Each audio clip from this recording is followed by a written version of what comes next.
Before dawn on Mount Carmel, the wood is stacked, the stones are in place, and a nation is waiting to see which God can answer with fire. But that moment does not begin on the mountain. It begins years earlier in a dim room in Jerusalem, where an old king can no longer keep warm, and the question hanging over Israel is no longer how David conquered, but who will rule when David is gone. By the opening of 1 Kings, David is not the fierce young shepherd of the valley of Elah, or the fugitive who learned endurance in caves. He is frail, silent for long stretches, dependent on attendants, and surrounded by men who already know that a weak throne invites dangerous ambition. In the ancient Near East, succession was rarely simple. A king might have many sons, many wives, rival factions at court, and military commanders whose loyalty belonged as much to advantage as to law. Israel was no different. David had unified tribes that were not naturally easy to hold together. The kingdom had weight now. Jerusalem was the political center. The ark rested there. Foreign powers took notice of it, and whoever claimed the throne would inherit not just privilege but unfinished tensions. Into that uncertainty steps Adonijah, another son of David, handsome, visible, and eager to be seen as the natural heir. The text lets the political theater speak for itself. He gathers chariots, horsemen, and runners. He hosts a feast. He acts like a king before he is one. Because in a court like this, appearance can become reality if no one resists it quickly enough. Yet the story also quietly exposes an older failure in David's house. Adonijah has grown up without firm correction. The family of David, for all its grandeur, has long carried the wounds of indulgence, rivalry, and grief. The king who could order armies has often struggled to govern his own household. The resistance to Adonijah does not come first from soldiers, but from those who understand promise and memory. Nathan the prophet and Bathsheba move with urgency because they know what is at stake. Solomon is not simply another prince among princes. The biblical account frames him as the chosen successor, the son through whom David's line will continue in a particular way. When Bathsheba enters the chamber of the failing king, the moment is deeply human and sharply political at once. A mother pleads for her son's life, a prophet confirms the danger, and David is forced, perhaps for the last time, to act publicly and decisively. Solomon is placed on the king's mule, taken down to Gihon, and anointed before the people. That detail matters. In a world where royal power is often displayed by force, Solomon's kingship is marked by public recognition and sacred action. The priest anoints, the trumpet sounds, the people say, "Long live King Solomon." Adonijah's feast dissolves into fear almost at once. The sound of celebration from Gihon is enough to break the confidence of men who a moment earlier thought history was already moving their way. That is one of the abiding patterns of 1 Kings. Power can look solid until the word of the Lord exposes its weakness. David's last words to Solomon are not sentimental. They are charged with theology, memory, and unfinished justice. He tells his son to be strong, but the strength he describes is not merely military. It is covenantal. Walk in the ways of the Lord, keep his statutes. Let the kingship stand under the law, not above it. That command places Israel's monarchy in a different category from many surrounding states. Kings elsewhere often claimed divine status or treated the gods as instruments of statecraft. In Israel, the king is not a god. He is a servant under a covenant already given. Prosperity in this vision is tied not to charisma alone, but to obedience. Yet David also gives Solomon instructions about old political debts. Joab, Shimei, the fragile logic of mercy. The men whose past actions still threaten the stability of the throne. Modern readers sometimes feel the hardness of these opening chapters, and they should. The text is not pretending that kingship in the ancient world is clean. It is showing that the transfer of power takes place in a task shaped by blood, memory, loyalty, and fear. Solomon's early moves against Adonijah, Joab, and Shimei are not presented as random cruelty. They are the severe consolidation of a throne. that would otherwise be challenged from within, before it ever had time to govern. So 1 Kings opens with more than a succession story. It opens with a test. Can David's kingdom survive David? Can a throne established by divine promise also endure the ordinary fractures of human ambition? Can a son raised in the shadow of a great father become something more than a caretaker of inherited glory? These questions do not stay in the palace. They spread outward into the life of the nation. Because in Israel, the fate of the king is never only the fate of one man.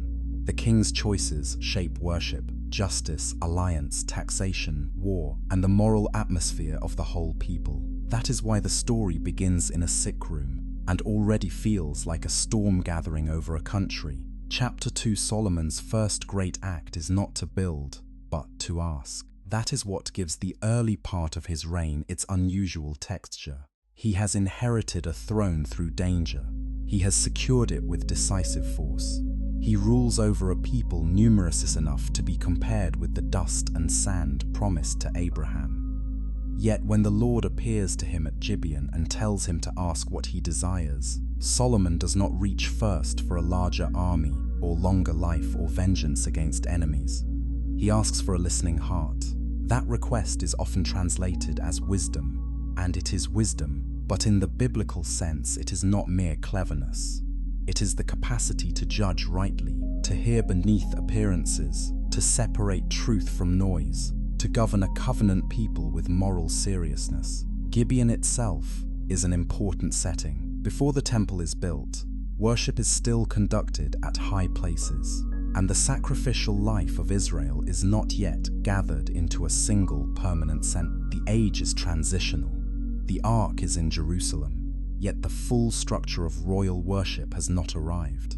Solomon's prayer stands right in the middle of that unsettled moment. He knows the scale of what has been handed to him, and at least here, at the beginning, humility still has room to speak. The Lord's response reveals the moral logic of the book. Because Solomon has asked for discernment rather than wealth or self-preservation, he is given wisdom, and with it riches and honor besides. But even in blessing, the condition remains, "If you walk in my ways." That phrase runs under the whole narrative like a deep current. Gifts are real, grace is real, splendor is real, but the durability of all of it depends on covenant faithfulness. 1 Kings never lets success float free from obedience for very long. The famous case of the 2 women and the living child shows what this wisdom looks like in public life. The scene is domestic, painful, and stripped of royal glamour. 2 mothers, 1 dead infant, no witnesses, no easy proof. The king must judge where evidence is thin and grief is fierce. Solomon's response is not magic, it is insight into the human heart. By ordering the sword and provoking reaction, he uncovers the difference between possession and love, between the claim that wants to win and the love that would rather lose than destroy. The story spread because people recognized that the throne was not resting merely on ceremony. There was intelligence at its center, and that intelligence could protect the vulnerable where ordinary procedure could not. From there, the narrative widens. Solomon's administration grows, districts are organized, officials are named, provisions are counted, and the kingdom enters a season of unusual peace. These details can seem dry at first glance, but they matter because they show a kingdom becoming institutional, not merely heroic. Israel under David had often moved in the rhythm of war, rebellion, and personal loyalty. Under Solomon, it begins to look more settled, more layered, more like a state among states. Trade routes matter, grain and livestock matter, diplomatic marriages matter. The court becomes a place where knowledge, architecture, administration, and international prestige all begin to gather. The text describes Judah and Israel as many, eating and drinking and rejoicing. That memory is almost Edenic for a moment.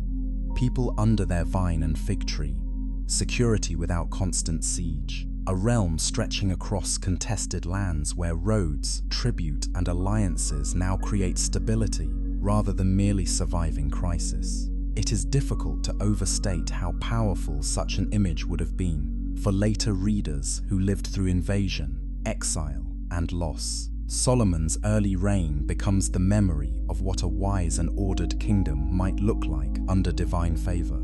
Yet even here, the shadows are already present, if one looks closely. Administrative success has a cost. Large royal projects require labor. International alliances require compromise. Royal courts absorb luxury the way dry ground absorbs rain. Horses, chariots, foreign contact, and concentrated wealth all bring Israel into patterns that Deuteronomy had warned kings not to trust too much. The text does not stop the narrative to say all of that at once, but it lets the careful reader feel the tension. Solomon is wise, yes. He is brilliant, gifted, admired. But wisdom in Scripture is not the same as invulnerability. A man may know what is good and still slowly shape a world in which obedience grows less simple. For now, though, the kingdom still feels young in his hands. He speaks proverbs, he studies trees and animals. His fame spreads. Rulers beyond Israel's borders hear of him. The early Solomon chapters breathe with possibility. They present a ruler who has both intellectual breadth and judicial depth, both public authority and spiritual promise. He appears, for a time, to be the answer to the anxieties of chapter 1. David's son has not merely survived the succession crisis, he has become the most dazzling king Israel has yet seen. That makes what follows more tragic, because decline is always heavier when it begins at such height. Chapter 3. The temple rises slowly. That is one of the first things the narrative insists upon.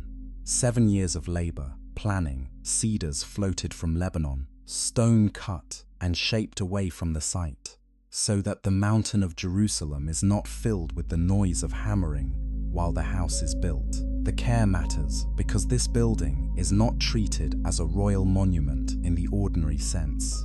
It is the house of the Lord, the place where the God who cannot be contained by heaven itself chooses to place his name among his people. To understand the force of the temple in 1 Kings, it helps to remember the long memory behind it. Israel did not begin with a permanent sanctuary in a capital city. The people came out of Egypt with a tabernacle, a tent of meeting, a portable holy place suited to a pilgrim nation moving through wilderness. The God of Israel was never bound to land, in the way local deities were often tied to a hill, a spring, or a city. And yet, once the tribes were settled, and once Jerusalem had become the political center, the desire for a permanent sanctuary carried immense symbolic power. David had wanted to build it. According to the biblical account, that task passed to Solomon. The son would build what the father had prepared for. The dimensions, furnishings, and layered rooms are not given merely to satisfy curiosity. They communicate order, holiness, and distance, as well as nearness. There is an outer structure, inner chambers, carved cherubim, palm trees, flowers, gold overlay, lampstands, basins, altars. Creation imagery and sacred geometry meet in a place designed to remind Israel that worship is not casual access to the divine. The holy has shape. It has boundaries. It is beautiful, but not tame. The inner sanctuary, the most holy place, shelters the ark beneath the wings of great cherubim, recalling both the wilderness tabernacle and the throne symbolism of divine kingship. At the same time, 1 Kings refuses to let architecture become superstition. In the middle of the building account comes a word from the Lord to Solomon that interrupts the grandeur with a warning. If you walk in my statutes, if you keep my commandments, then I will dwell among the children of Israel and not forsake them. The point could not be clearer. The temple is not a machine that guarantees favor. It is not a sacred object that overrides moral failure.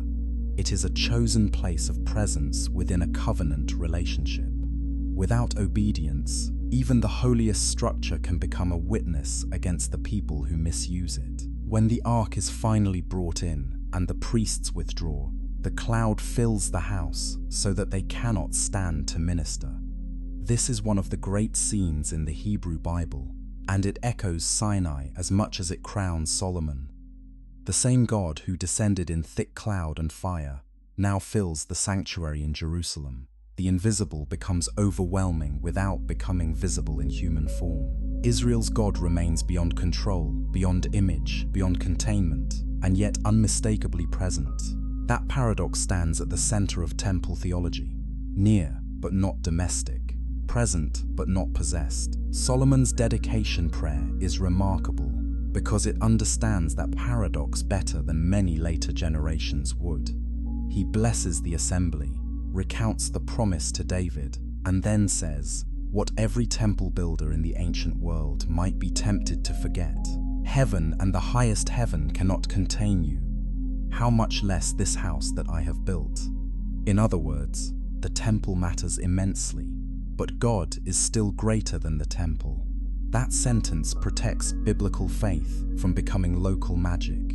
It grounds worship in reverence rather than ownership. The prayer then widens outward through a series of possible human situations: seed, drought, famine, exile, foreigner, battle, repentance.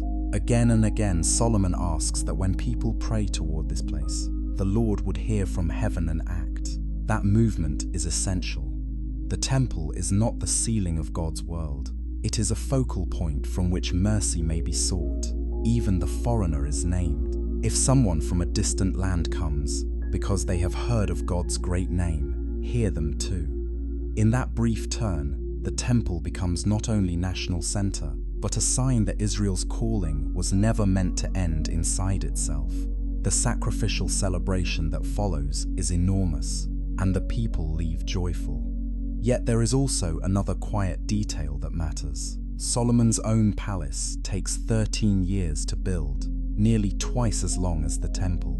The text does not comment directly at that moment, but readers have long noticed the proportion. Royal magnificence is growing beside sacred devotion, and the balance between the two will not remain easy. 1 Kings still allows the temple dedication to shine with genuine glory. It should. This is the high liturgical point of the book's first half. But even in the bright center of that glory, the warning is already spoken. The future of this house will not be decided by gold or cedar. It will be decided by whether king and people remain faithful to the covenant that made the house meaningful in the first place. Chapter 4. Once the temple stands, Solomon's reign seems to crest. The world comes to him. That is the mood of these chapters. Trade expands, tribute flows, crafted objects multiply, and Jerusalem begins to look like the center of a small but glittering sphere of influence. The king's wisdom is no longer a private gift, or even merely a national resource. It becomes international reputation. The Queen of Sheba hears and comes, bearing wealth and hard questions, and her visit captures the sense that Solomon has become something like a wonder of the age. Sheba was likely linked to South Arabian trade networks that moved incense, spices, and luxury goods across great distances. Her journey, whether understood in strictly historical or stylized literary terms, signals how far Solomon's fame had traveled. This is not a village elder receiving admiration from nearby clans. This is a monarch from afar testing the depth of Jerusalem's renown. The text delights in the scene without turning it into fantasy. She sees the house he built, the order of the table, the seating of servants, the ascent to the house of the Lord, and there is no breath left in her. The kingdom has become visible in stone, arrangement, and confidence.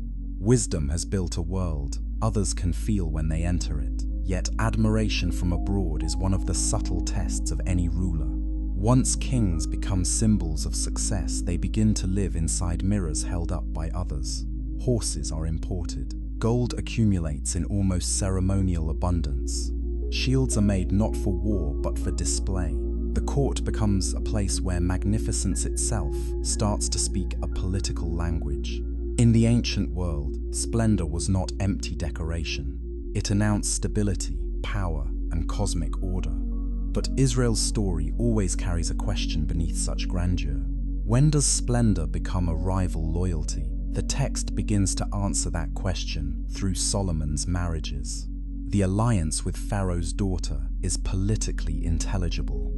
Marriages between royal houses were common instruments of diplomacy, ways to secure peace, strengthen trade, and mark mutual recognition.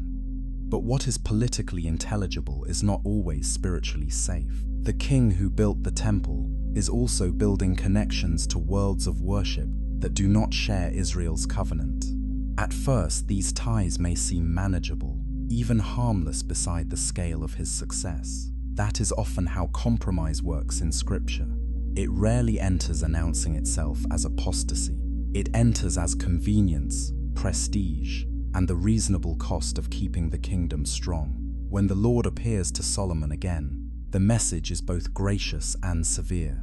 The dedication has been heard, the house has been consecrated, but the warning now stands in full daylight. If you or your sons turn aside and serve other gods, Israel will be cut off from the land, and the temple itself will become a proverb and a byword. That is one of the most sobering lines in the book. The very building that marked divine nearness can become a public sign of judgment if the people treat covenant as optional. No political achievement can cancel that. Solomon's achievements continue outward. Fleets are launched, administrative districts sustain the court, cities are built or fortified, labor is organized on a vast scale. Here again, the narrative expects readers to feel both the greatness and the strain. Royal building in the ancient world depended on systems of extraction. Tribute, levy, and labor could create monuments, but they could also create resentment. The seeds of later division are not planted only in theology. They are planted in policy, burden, and the lived experience of ordinary people whose king grows more dazzling as their obligations grow heavier. Then comes the turning point. Solomon, who once asked for a listening heart, now loves many foreign women, and the text is blunt about where that leads. His heart is turned after other gods. High places rise for Chemosh and Molech and other deities associated with neighboring peoples. Modern readers often miss how profound this failure is, because the issue is not merely private religious eclecticism. In Israel's covenant world, the king's worship orders the nation's future. To build altars for other gods on the hills around Jerusalem is to fracture the very center he had once dedicated. It is to confess, in practice, that political relationship matters more than exclusive loyalty to the Lord. The judgment pronounced on Solomon is measured but irreversible. The kingdom will be torn. Yet for David's sake, not all in his own lifetime, and not all the tribes. Mercy and judgment stand together. That pattern repeats throughout 1 Kings. God does not forget promise, but neither does promise erase accountability. Adversaries arise, Hadad, Rezon, and then Jeroboam, an Ephraimite official whom the prophet Ahijah marks out for future rule over 10 tribes. The tearing of the garment becomes the image of the tearing of the kingdom. Solomon's glory has not failed because he lacked intelligence. It has failed because wisdom without obedience eventually becomes self-deception. By the end of Solomon's reign, the great question is no longer whether Israel can dazzle the nations. It is whether Israel can survive the spiritual cost of its own success. The answer will come quickly, and it will be harsher than the glittering court ever imagined. Chapter 5, when Rehoboam goes to Shechem to be made king, the place itself carries meaning. Shechem was an old covenant site, a place tied to Abraham, Jacob, and Joshua, a place where memory and tribal identity ran deep. The northern tribes gather there not as rebels in the first instance, but as stakeholders asking what kind of kingship will follow Solomon's. Their grievance is direct. Your father made our yoke heavy. Now lighten the hard service and we will serve you. This is one of the great political moments in the Old Testament because it is so painfully ordinary. Kingdoms do not always break first over grand ideology. They often break where pride meets burden and no one in power is willing to listen. The older counselors, men formed in the habits of David and perhaps in the sober edges of Solomon's earlier years, tell Rehoboam to answer softly. Become a servant to these people today, and they will be your servants forever. It is wise advice because it understands rule as relationship, not dominance. But Rehoboam turns instead to the young men who grew up with him in court, men shaped by status rather than restraint. Their answer is harshness dressed as strength. The king tells the people that if Solomon chastised with whips, he will chastise with scorpions. Whether the word is metaphor or refers to a barbed lash, the meaning is unmistakable. Rehoboam chooses intimidation over covenantal responsibility. The northern tribes answer with words that echo old fracture lines. What portion have we in David?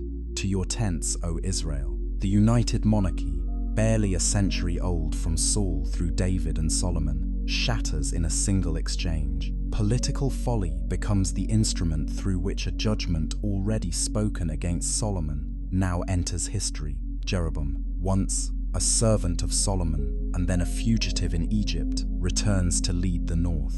Here the tragedy deepens because Jeroboam receives a genuine opening from God.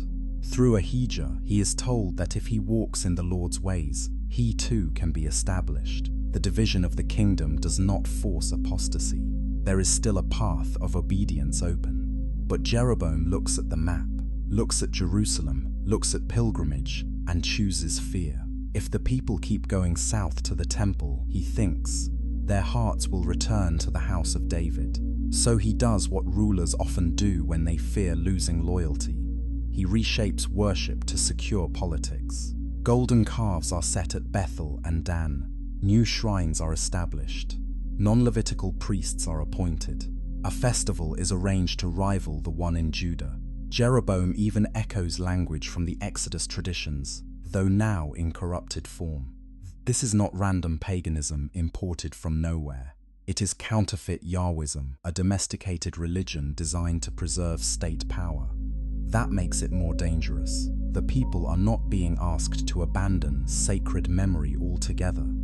They are being asked to accept a revised version of it, one that serves political convenience. 1 Kings treats this as a foundational sin, the pattern by which later northern kings will repeatedly be judged. They walked in the way of Jeroboam son of Nebat, who made Israel to sin. The phrase becomes a refrain because Jeroboam's choice creates a system. He institutionalizes idolatry.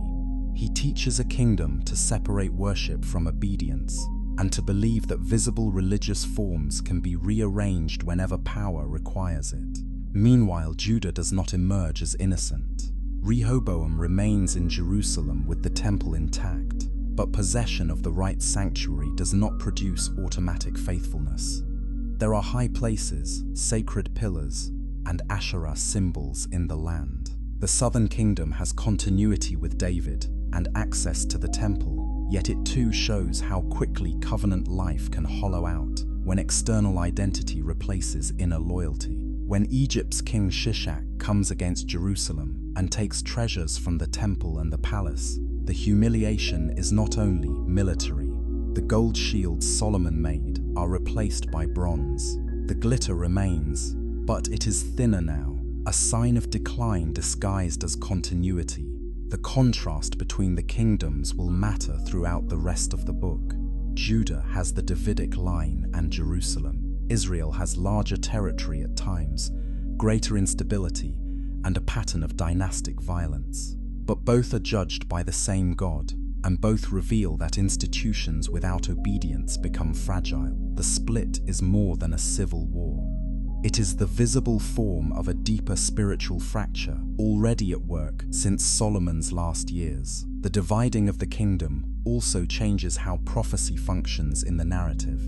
When the nation was united, the king and the temple could appear to embody Israel's center. Now the center is contested. Prophets become the ones who name reality when courts and altars have become compromised. That is why these middle chapters begin to thicken with prophetic voices, warnings, signs, and strange acts of judgment. Once the kingdom divides, history no longer moves mainly through royal achievement. It begins to move increasingly through the word of the Lord confronting kings who think they still control the story. Chapter 6. The generations after the split move quickly, almost uneasily, as if the northern kingdom cannot find stable ground beneath its own throne. Jeroboam's house is warned and then cut down. Nadab follows briefly and is murdered by Baasha. Baasha's own line does not last. Elah falls to Zimri. Zimri's rule burns out in days. Omri rises through conflict and founds a dynasty strong enough to leave a mark even outside the Bible. Archaeology and later inscriptions may preserve his name more clearly than some of the men before him, which fits the text's sense that Omri's house brought real political consolidation to Israel. Yet 1 Kings is interested in a different measure. Omri did evil, worse than those before him. This compression of dynasties is not merely a record of palace intrigue. It shows what happens when a kingdom loses moral center and tries to survive by force alone. Assassination becomes a method. Dynastic legitimacy weakens. Power no longer passes through covenant stability, but through whoever can seize the court quickly enough. In the ancient Near East, such volatility made a state vulnerable, not only internally, but in diplomacy and war. A kingdom that cannot trust its own succession rarely inspires durable loyalty among its people. Omri establishes Samaria as a capital, a strategic and eventually famous city set on a hill, defensible and politically useful. That move matters. Israel is now developing a distinct northern identity, not merely as the seceded part of a once united nation, but as a state with its own center, its own memory, and its own religious habits. The problem is that its political maturity is built on a spiritual foundation already warped by Jeroboam's system. When Ahab, Omri's son, takes the throne, the story reaches a new stage of danger. Ahab marries Jezebel, daughter of Ethbaal, king of the Sidonians. This marriage is far more than a private alliance. It represents the penetration of royal Baal worship into the court of Israel in a direct and aggressive way. Baal in the Levant was associated with storm, fertility, agricultural power, and seasonal renewal. In a land dependent on rain, that mattered. To serve Baal was not only to honor a foreign god in abstract terms, it was to align oneself with an alternate explanation of how the world works, how crops grow, how kings prosper, how life is sustained. When Ahab builds an altar for Baal in Samaria, Israel's earlier counterfeit worship deepens into open contest. Judah, by contrast, experiences moments of partial reform. Asa stands out as a king who seeks to do what is right more than many before him. He removes some idols, acts against corruption, and seeks the Lord in meaningful ways. Yet the high places are not fully removed, and even Judah's better kings show mixed faithfulness. Jehoshaphat later continues some of Asa's strengths, but his alliances with the north reveal another recurring problem. A good king can still make dangerous compromises. 1 Kings does not flatten these rulers into saints or villains. It observes them with moral patience. Some are better, some are worse, but none solve the deeper sickness of the age. These chapters also expose how religion and politics feed each other. Kings use temple treasure for diplomacy. Wars with Aram flare and recede. Fortified cities matter. Trade routes matter. Yet beneath every military move stands the question of whether the people know who their God is. In a biblical worldview, idolatry is never just wrong belief in the private sense. It distorts justice, authority, and social life. If fertility is secured by ritual manipulation instead of covenant trust, the poor will suffer differently. If kings think sacred power can be bought, prophets will become enemies of the state. A striking feature of 1 Kings is how often the ordinary cost of bad rule remains visible at the edge of the narrative. Levies do not vanish. Rural shrines do not disappear. Family houses remain vulnerable to royal appetite. Famine looms when rain fails. People at the margins feel the choices made in palaces and sanctuaries long before historians named dynasties. The book is historical, but it is never only about courts. It is also about the moral weather kings create for those beneath them. By the time Ahab and Jezebel dominate the northern kingdom, The stage is ready for a different kind of figure. Israel has had dynastic makers, military men, builders, and administrators. What it now needs, though it does not know it, is a prophet who can stand before a royal house and speak as if the throne itself were temporary. That figure will not enter with an introduction worthy of his significance. He will simply appear, speak drought into a land devoted to a storm god, and make the hidden contest of the whole book impossible to ignore. Chapter 7, Elijah the Tishbite, enters the story like a storm breaking in reverse. He does not arrive with genealogy, credentials, or gradual preparation. He stands before Ahab and says that there will be neither dew nor rain except by the word of the Lord. In a kingdom turning toward Baal, no judgment could be more precise. If Baal is supposed to command fertility and rain, then the drying sky becomes theology in public view. The land itself will testify. Drought in the ancient world was never merely inconvenience. It meant failed grain, weak herds, rising debt, migration hunger and social fear. Springs shrank-teed, mothers counted stores, kings searched for pasture. A long dry season exposed both the economy and the religion of a people. Elijah's word, therefore, does not hover above life as abstract prophecy. It enters kitchens, fields, stables, and markets.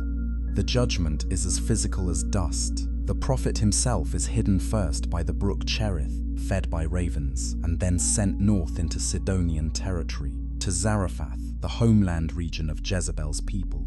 That irony is deliberate. While Israel's king sponsors Baal, the prophet of the Lord is sustained in foreign territory by a widow who has almost nothing.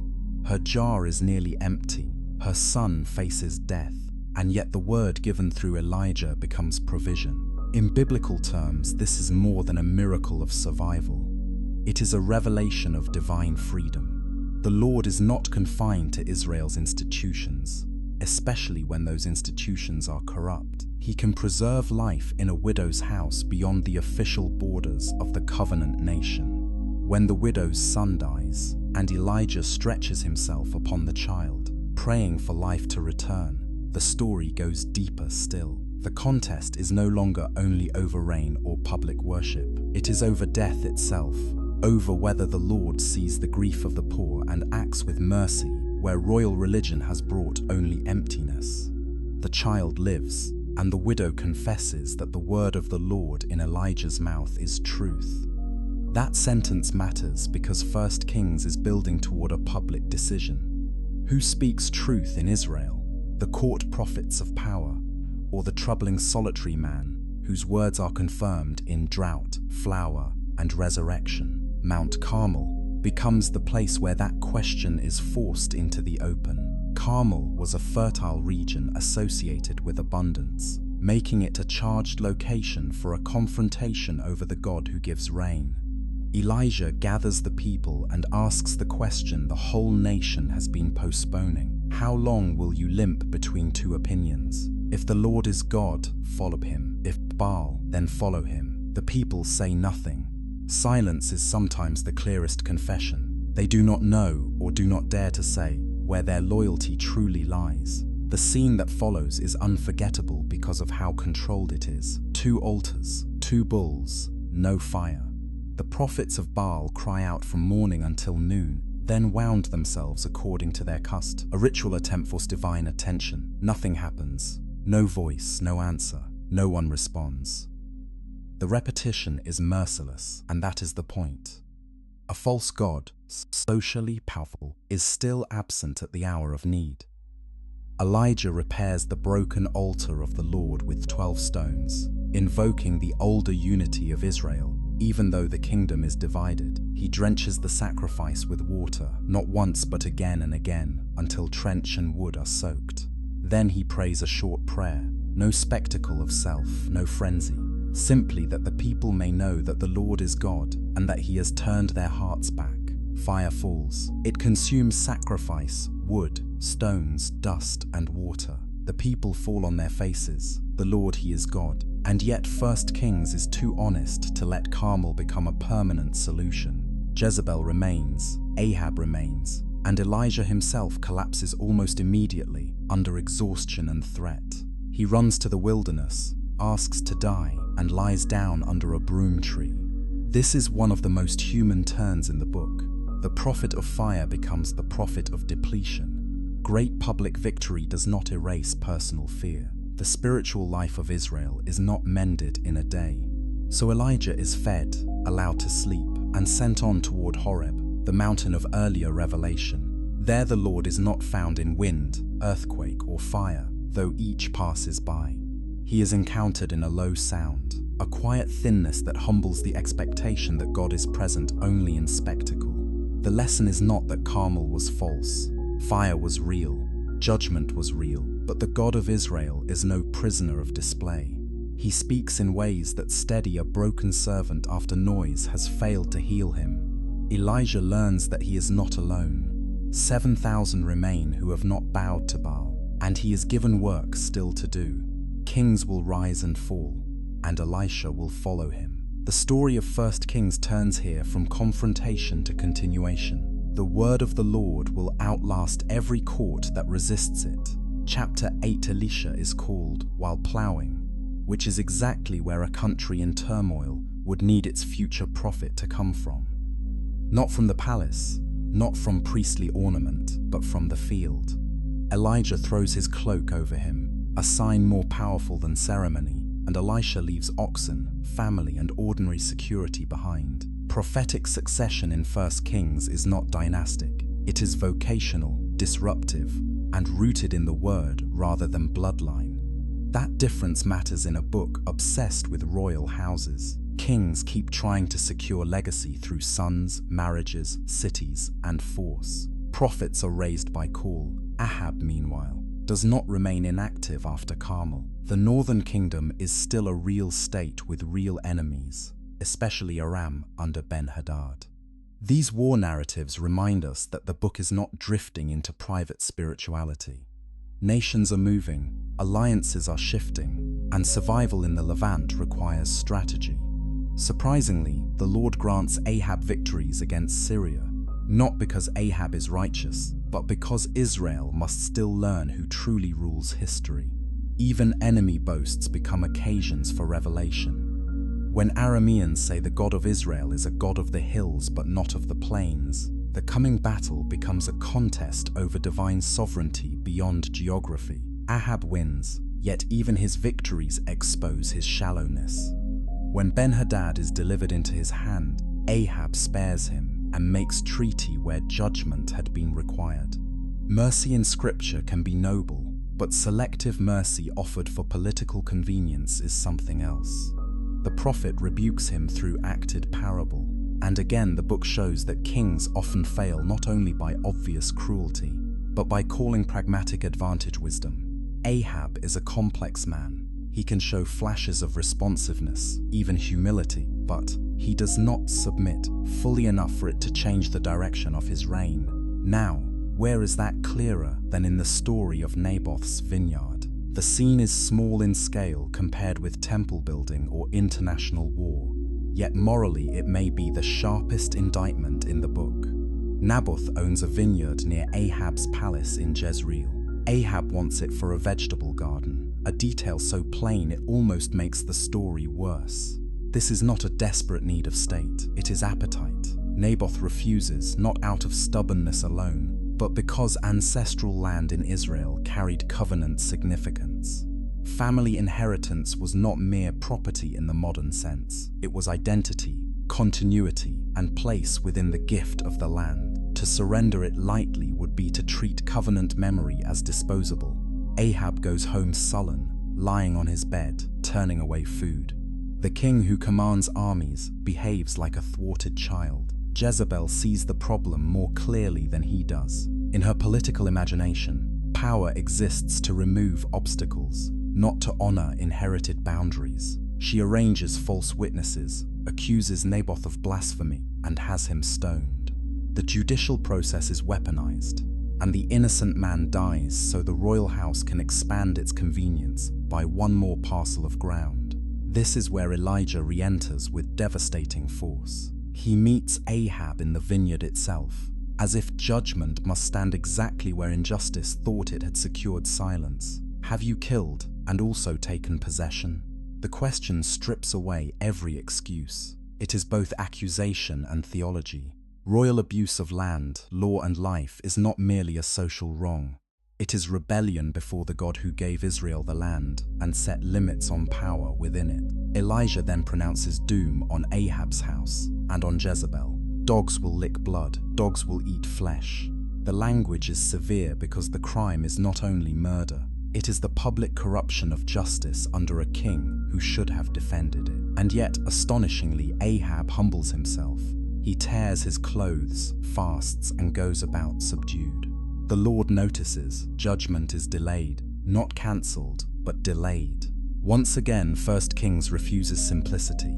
Ahab is not transformed into a righteous man, but neither is he portrayed as incapable of real response. Divine judgment is not mechanical. Mercy can still interrupt, though it does not erase consequence. This tension gives the book much of its moral seriousness. The Lord is not indifferent, and he is not eager to destroy. He sees precisely. He responds truly. The chapter closes with the sense that a verdict has been spoken over the house of Omri, but history is not finished. Battles still come. Alliances still tempt. Prophetic words still wait for their hour. That is one of the deepest rhythms of 1 Kings. People often continue living for a time, under a sentence they would rather forget.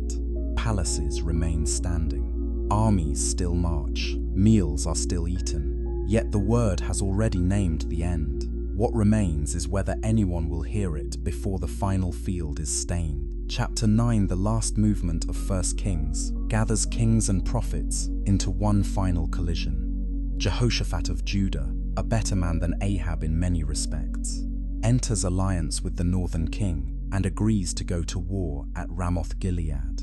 This decision captures one of the book's mature insights. Good intentions do not protect a ruler from bad partnerships. Jehoshaphat seeks the Lord more sincerely than many kings of his time, yet he keeps stepping too near the house of Ahab, perhaps out of political realism, perhaps out of hope for regional unity, perhaps from a failure to see how deeply corrupted that house has become. Before battle, prophets are summoned, and they speak with one cheerful voice. Go up, for the Lord will give it into the king's hand. Jehoshaphat is not satisfied. Something in the unanimity sounds too easy. He asks if there is not another prophet of the Lord.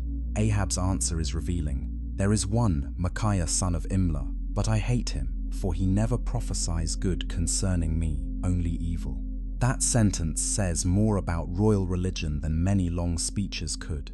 Kings often want sacred approval more than sacred truth. A prophet becomes intolerable not when he lies badly, but when he speaks truth that interrupts the preferred script.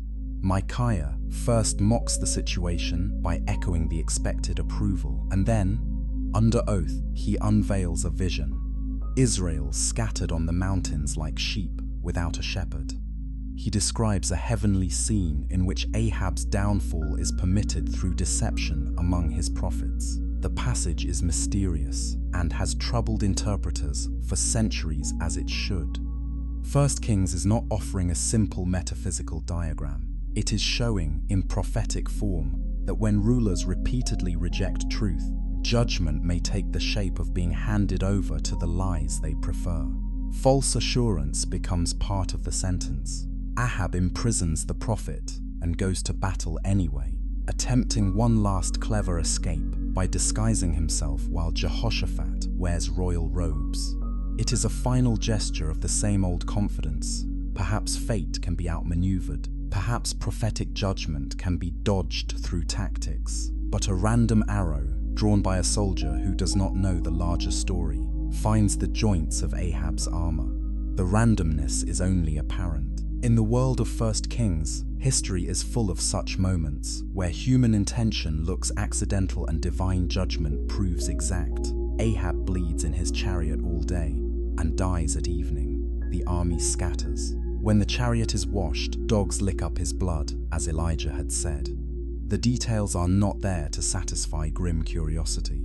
They are there because the book has insisted from the beginning that the word of the Lord stands. Whether spoken over thrones, temples, droughts, altars, or vineyards, kings may delay its fulfillment. They may appear to contradict it for years, but they do not escape it. Jehoshaphat returns to Judah, his reign remembered with relative honor, but not without blemish. He sought the Lord, strengthened aspects of worship, and governed more rightly than many around him. Yet the high places lingered, and the alliance with Ahab remained a stain on his judgment. Ahaziah, son of Ahab, follows in his father's ways, and that is how 1 Kings ends, not with resolution, but with continuation. The disease of idolatry has not been cured. The prophetic word has not ceased. The divided kingdom remains divided. The temple still stands in Jerusalem, but its presence alone has not healed the people. The line of David remains, but not because every Davidic king deserves it. The northern kingdom still breathes, but under patterns that lead toward further ruin. That ending tells us what kind of book 1 Kings has been all along. It is not simply a royal chronicle, though it contains political history. It is not simply a theological tract, though it presses every event toward covenant meaning. It is a documentary of a nation under promise and under testing, a people living between glory and fracture, between divine generosity and human refusal. Solomon's wisdom was real, yet it could not preserve a heart that wandered. The temple was glorious, yet it could not shelter disobedience. Jeroboam's policy was shrewd, yet it poisoned a kingdom's worship for generations. Elijah's fire was undeniable, yet one victory did not end the struggle for faithful hearts. What remains after the last chapter is a question the book never stops asking. What holds a people together when power, wealth, ritual, and memory all prove insufficient by themselves? 1 Kings answers with painful consistency. Only covenant faithfulness. Not brilliance alone, not heritage alone, not sacred buildings alone, not national strength alone. The true center of Israel's life is the Lord who speaks, judges, warns, remembers, and shows mercy. When kings listen, the land breathes easier. When they do not, the damage spreads from palace to field, from altar to household, from one generation to the next. That is why 1 Kings still feels so alive. It knows how fragile public life becomes when worship is manipulated, when justice serves appetite, when leaders treat warning as annoyance, and when people learn to live between two opinions. But it also knows that God's purposes are not exhausted by human failure. For David's sake, a lamp remains in Jerusalem. For the sake of truth, prophets are still sent. For the sake of mercy, judgment is sometimes delayed. The book does not close in triumph, yet neither does it close in despair. It leaves history open under the sovereignty of God, with the kingdom divided, the questions unresolved, and the listener forced to decide what sort of wisdom is worth asking for before the throne, the temple, and the fire all pass away.